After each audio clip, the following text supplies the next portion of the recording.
Oggi vi portiamo con noi in Portogallo a visitare la città di Óbidos, un comune situato nella zona centrale del paese, nella provincia di Estremadura.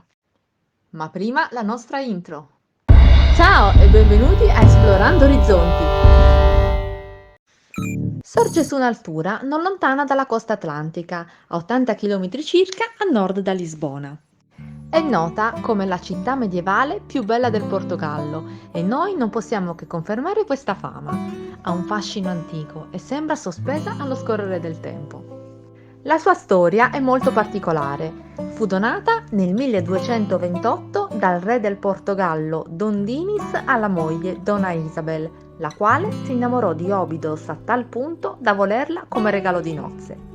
Da quel momento si instaurò così una tradizione, durata fino al XIX secolo, per cui i re portoghesi presero la consuetudine di donare città alle loro consorti.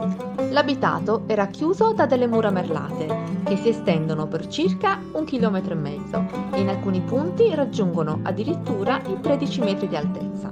Queste mura sono percorribili, ma bisogna fare attenzione perché il camminamento murario interno è senza protezione. A chi non soffre di vertigini, consiglio vivamente di salire sulle mura. Percorrendola infatti si può ammirare tutto il paesaggio circostante e i suoi colori, che è veramente uno spettacolo mozzafiato. In più, vedere Óbidos dall'alto, con i suoi tetti, i suoi colori, le sue stradine, è veramente molto suggestivo. L'ingresso alla città avviene attraverso la Porta da Vila, la quale è ornata di azzurro con delle bellissime azulejos, che sono le tipiche piastrelle portoghesi, e contiene al suo interno una piccola cappella con il Cristo in croce. Da qui ci si affaccia subito sulla Rua Direita, che è la via principale del borgo.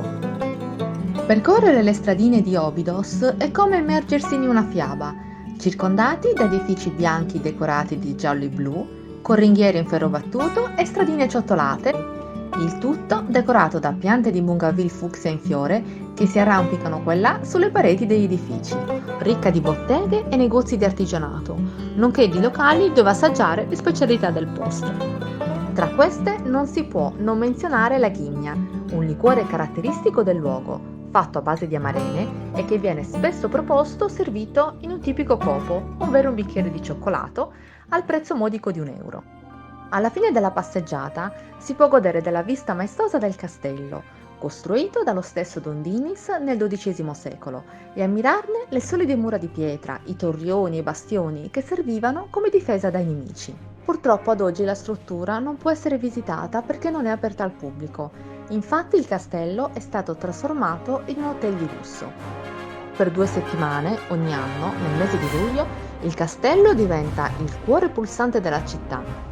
Tutto intorno, infatti, si celebra il Mercado Medieval, un festival famosissimo a livello nazionale ed internazionale. Per l'occasione, tutto lo spazio intorno al castello viene trasformato in un pittoresco villaggio medievale. La città si riempie di figuranti in costume e anche i visitatori possono partecipare noleggiando per un giorno un abito medievale.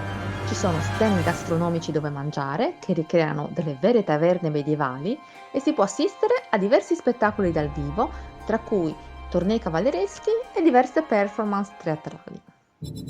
Oltre al castello, Óbidos offre però ai più curiosi numerose altre attrattive. In primis l'Igreja di Santa Maria, che è la chiesa principale della città. Originariamente era un tempio visigoto, che divenne poi moschea e in seguito fu trasformata in una chiesa nel 1100. Al suo interno spiccano le pareti, ricoperte da tantissime azulejos, e anche il soffitto in legno è gradevolmente decorato. Tra i capolavori della chiesa non si può non menzionare il dipinto di Santa Caterina, da attribuire alla famosa pittrice locale seicentesca Josefa da Óbidos, il cui corpo è conservato ancora oggi proprio qui, nella sua città natale, ma in un'altra chiesa, quella di San Pedro. Anche il museo municipale merita una visita. È situato lungo la via pedonale e conserva opere sia di Josefa da Óbidos che di altri artisti minori. Molto bella è la sua sala barocca, con i suoi quadri e sculture. Andando via da Óbidos poi, a sud-est della porta principale, proprio in prossimità del grande parcheggio che sta alle porte della città, si può ammirare l'acquedotto. Esso si estende per 3 km, più altri 3 di tunnel per raggiungere la sorgente. Fu fatto costruire nel XVI secolo dalla regina Caterina, che vendette le sue terre che circondavano l'abitato per finanziare questo progetto e far sì che tutta la città potesse avere costantemente rifornimento di acqua. La vera perla di Óbidos si trova però fuori dalle mura della città e si tratta del santuario do Senhor Jesus de Pedra, che sorge appena fuori le mura. Ma di questo parleremo in un altro video, perché merita un approfondimento a parte. Grazie di averci seguito, non dimenticate di metterci il like e di attivare la campanella delle notifiche. Ciao e alla prossima!